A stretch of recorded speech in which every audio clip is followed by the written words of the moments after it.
All right, guys, so this is Dark Void, the new Gamescom demo, the very first time we're showing it off for everyone.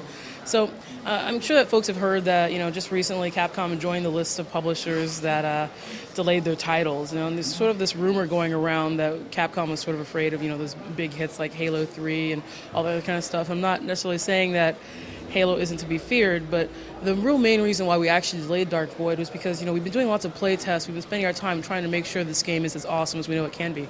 So actually, I'm about to show off a brand new feature that's come from the time we've used during the delay.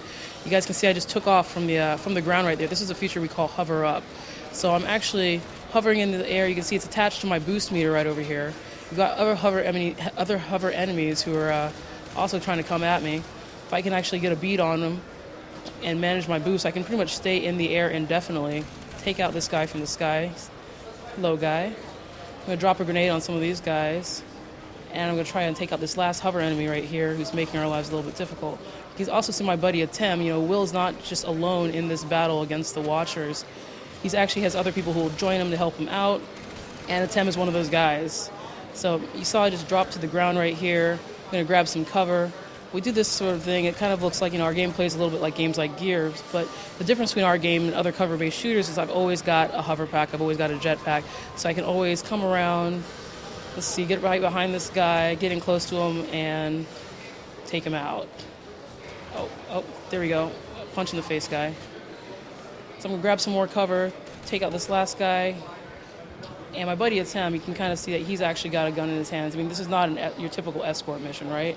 He's actually a guy who's actually, a member of the Resistance Forces.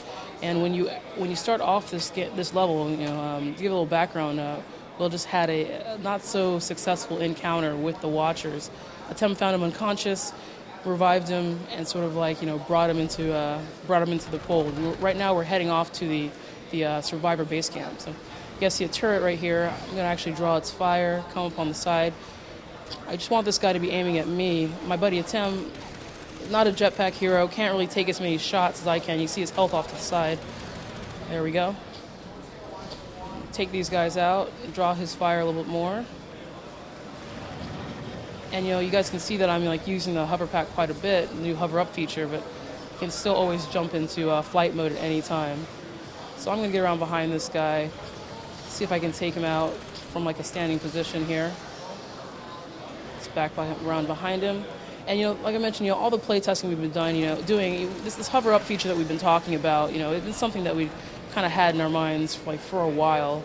And just recently, literally just last week, we managed to kind of get this implemented and get this added to the game.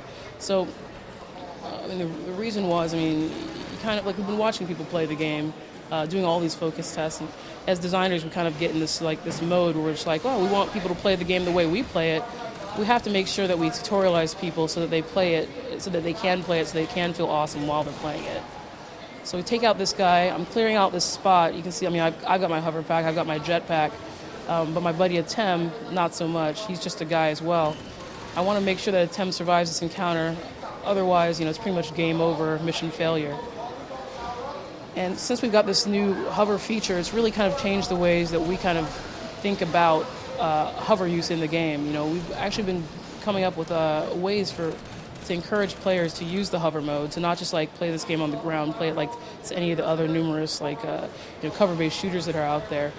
We give people environments that have wide open spaces, outdoorsy kind of spots. See, I just did a headshot on that guy from the sky. That's pretty much the most awesome thing in the world there. I'm going to switch over to our disintegration gun. We haven't shown off a lot of our weapons too much. And I want you guys to see all the really kind of cool stuff that you can use to kind of take on the baddies in this game.